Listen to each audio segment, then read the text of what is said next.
अस्सलामुअलैकुम वरहमतुल्लाहि वबरकातुहू। नाज़रीन किराम, हम जिनसे जंग कर रहे हैं या जो हमसे जंग कर रहे हैं, आखिर ये कौन लोग हैं और क्यों जंग कर रहे हैं? फ़िलिस्तीन इज़राइल के आपसी जंग की बुनियादी वजह क्या है? इज़राइल फ़िलिस्तीन पर कब्ज़ा क्यों चाहता है? वगैरह पर तफसील से आज हम बात करेंगे। इंशाअल्लाह आपके इल्म में मज़ीद इजाफ़ा होगा अगर आप हमारे साथ बने रहे तो। मासिवा इसके हज़रत ईसा अलैहिस्सलाम की दोबारा दुनिया में तशरीफ़ आवरी नबी करीम सल्लल्लाहु ताला अलैहि वसल्लम के उम्मती की हैसियत से उम्मत मुस्लिमा की क़यादत और रहनुमाई, दज्जाल के फितने की सरकूबी, खिंजीरों का कत्ल, सलीब को मुनहदिम करना, याजूज माजूज का ख़ात्मा, फ़िस्क़ व फ़ुजूर का सद्देबाब, अमन व अमान का क़याम, इस्लाम का बोलबाला, क़ुर्ब क़यामत की वो हकीकतें हैं जिनके ज़हूर का तज़किरा तमाम तर अहादीस मुक़द्दसा में मरक़ूम है। इन पर भी जस्ता जस्ता बात होगी इंशाअल्लाह ताला। दोस्तों, यहूदियों या इसराइलियों को जानने के लिए हमको बारगाहे इब्राहीम अलैहिस्सलाम में जाना होगा। हज़रत इब्राहीम अलैहिस्सलाम तबलीग इस्लाम की वजह से इराक़ के बादशाह नमरूद के जुल्म व तशद्दुद से तंग आकर अपने आबाई वतन वादी बाबुल को छोड़ने पर मजबूर हुए तो अपनी अहलिया हज़रत सारा अलैहिस्सलाम को हमराह लेकर बहुक्म वाहिद ला शरीक फ़िलिस्तीन की जानिब चल दिए। राह में ख़ित्ता मिस्र पड़ता है। मिस्र का जो बादशाह था जिसे फ़िरऔन कहा जाता था, उसका ये मामूल था कि जिस मुसाफिर की बीवी खूबसूरत होती उसे अपने पास रख लेता। फ़िरऔन के कारिंदों ने हज़रत इब्राहीम अलैहिस्सलाम और सारा अलैहिस्सलाम के आमद की और सारा अलैहिस्सलाम की बेपनाह खूबसूरती की खबर उस तक पहुंचाई। फ़िरऔन ने फ़ौरन सारा अलैहिस्सलाम को अपने सामने पेश करने का हुक्म सादिर कर दिया। इधर हज़रत इब्राहीम अलैहिस्सलाम ने फ़िरऔन के शर से महफूज रखने की अल्लाह से दुआ की। उधर सारा अलैहिस्सलाम ने फ़िरऔन की बदनीयती देखी तो अपने रब को सजदा किया और इस्मत की हिफाजत की दुआ फरमाई। जब फ़िरऔन ने आपकी तरफ हाथ बढ़ाया तो अज़ाब इलाही के सबब बेहोश हो गया और मुंह से झाग आने लगा। आप अलैहिस्सलाम घबरा गईं, कहीं ऐसा ना हो कि बादशाह की मौत का इल्ज़ाम मुझ पर आ जाए। लिहाजा आपने उसके ठीक हो जाने की दुआ फरमाई, मगर उसने उठते ही फिर वही हरकत की तो फिर अल्लाह के अज़ाब का सामना करना पड़ा। जब वो दोबारा हज़रत सारा की दुआ से ठीक हुआ तो हज़रत सारा अलैहिस्सलाम की करिश्माती शख्सियत से मुतासिर होकर अपनी बेटी हाजरा उनको तोहफे में दे दी। बीबी सारा अलैहिस्सलाम ने हाजरा को हज़रत इब्राहीम अलैहिस्सलाम की खिदमत में पेश किया, जिनसे आपने निकाह कर लिया। हज़रत हाजरा अलैहिस्सलाम के बतन से अल्लाह ने इब्राहीम अलैहिस्सलाम को पहला फ़र्जंद अता फ़रमाया, जिसका नाम इस्माइल रखा गया। चूँकि हज़रत सारा अलैहिस्सलाम से अभी तक कोई औलाद नहीं हुई थी, लिहाजा हज़रत सारा और हज़रत हाजरा के दरमियान फितरती खलिश सी पैदा हो गई। अगरचे ये अल्लाह का हुक्म और उसकी मंशा में शामिल था। लिहाजा हज़रत इब्राहीम अलैहिस्सलाम बीवी हाजरा और नौमौलूद इस्माइल अलैहिस्सलाम को यरूशलेम से कोसों दूर वादी मक्का में, जिसे सफ़ा और मरवा कहा जाता है, उस पहाड़ पर छोड़ा है। कुछ अरसे बाद हज़रत सारा अलैहिस्सलाम को भी अल्लाह ताला ने एक फ़र्जंद अता फ़रमाया, जिसका नाम इसहाक़ रखा गया। यहाँ पर ये बात भी वाज़े कर देना मुनासिब समझता हूँ कि इन्हीं इसहाक़ अलैहिस्सलाम के फ़र्जंद हज़रत याक़ूब अलैहिस्सलाम, जिनका लक़ब इसराइल है, जिनकी नस्ल जो फ़िलिस्तीन के इलाके में फली फूली बनी इसराइल कहलाती है, जिसमें दानियाल अलैहिस्सलाम, यूसुफ़ अलैहिस्सलाम, अय्यूब अलैहिस्सलाम, दाऊद अलैहिस्सलाम, इलियास अलैहिस्सलाम, सुलेमान अलैहिस्सलाम, मूसा अलैहिस्सलाम और ईसा अलैहिस्सलाम जैसे आली मर्तबत अंबिया अलैहिमुस्सलाम गुज़रे हैं। जबकि बड़े साहबजादे हज़रत इस्माइल अलैहिस्सलाम की औलाद सरज़मीन हिजाज़ मौजूदा सऊदी अरब की वादी मक्का में आले इस्माइल के नाम से आगे बढ़ी, जिन्हें बनी इस्माइल कहते हैं।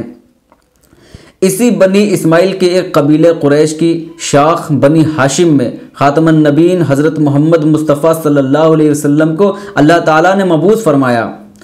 गौर तलब ये है कि जब इस्माइली और इसराइली चचाजाद भाई हैं, फिर ये जंग किस बात की? तो आइए इसका पता लगाएं। दोस्तों, हज़रत इसहाक़ अलैहिस्सलाम के दो बेटे महीस और याक़ूब थे। एक दिन हज़रत इसहाक़ अलैहिस्सलाम ने गोश्त खाने की ख्वाहिश जाहिर की।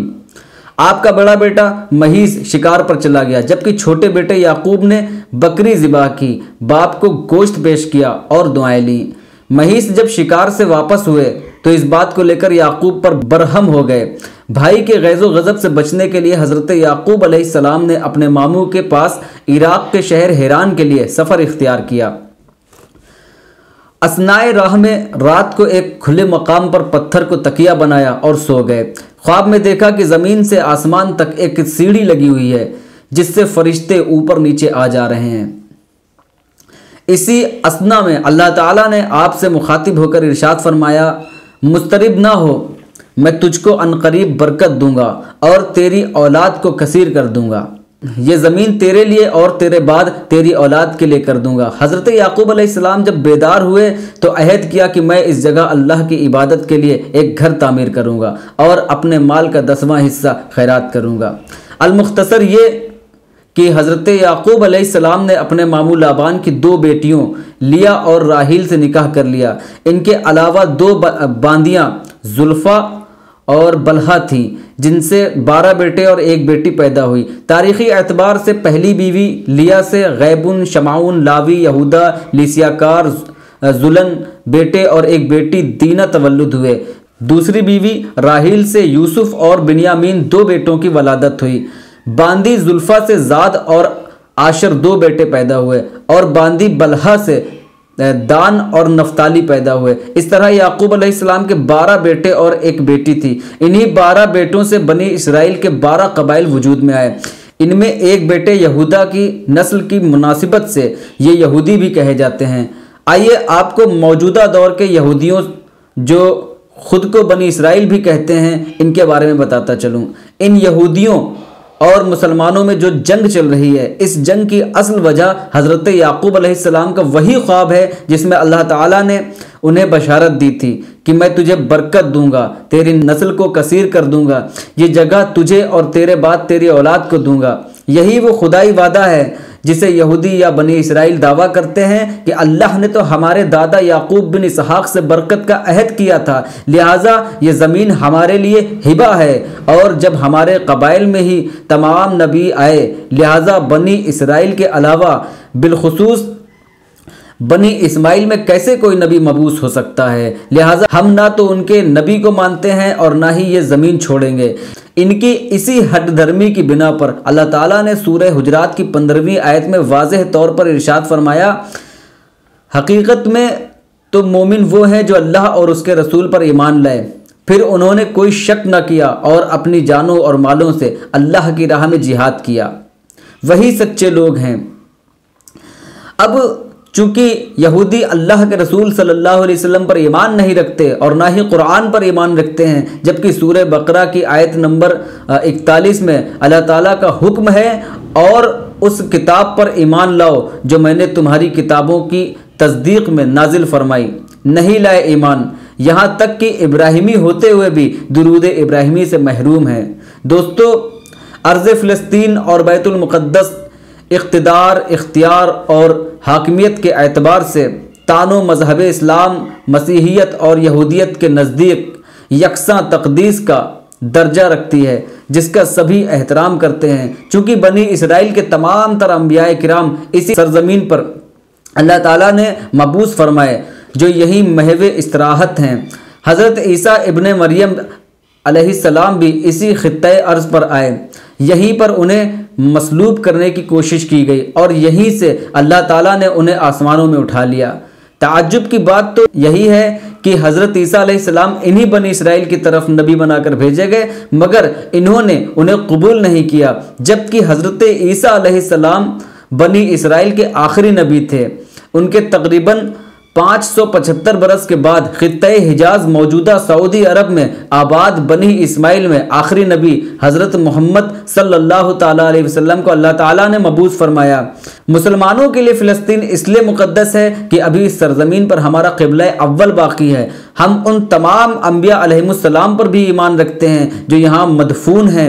इसके अलावा नबी करीम सल्लल्लाहु ताला अलैहि वसल्लम को मेराज भी बैतुल मुक़द्दस से ही हुई थी और 1,24,000 अंबिया और रसूल अलैहिमुस्सलाम ने आप सल्लल्लाहु ताला अलैहि वसल्लम की इमामत क़यादत को कबूल किया, मगर फिर भी इनके समझ में नहीं आता और ये कुफ्र में मुब्तला हैं। ये हैं बुनियादी वजूहात जिनकी बिना पर ये ख़ित्ते अर्ज़ी गुज़िश्ता कई सदियों से जंगो जदल से दो चार हैं। जो कौम ताकतवर हुई उसने इस पर कब्ज़ा किया। तारीख़ी एतबार से मसीही, यहूदी और मुसलमान कई मरतबा इसे फ़तह करके अपना इक़्तिदार कायम कर चुके हैं, मगर आज तक इसका कोई माक़ूल हल सामने नहीं आया। और आज भी फ़लस्तीन दुनिया के एक हल तलब मसले के तौर पर मौजूद है।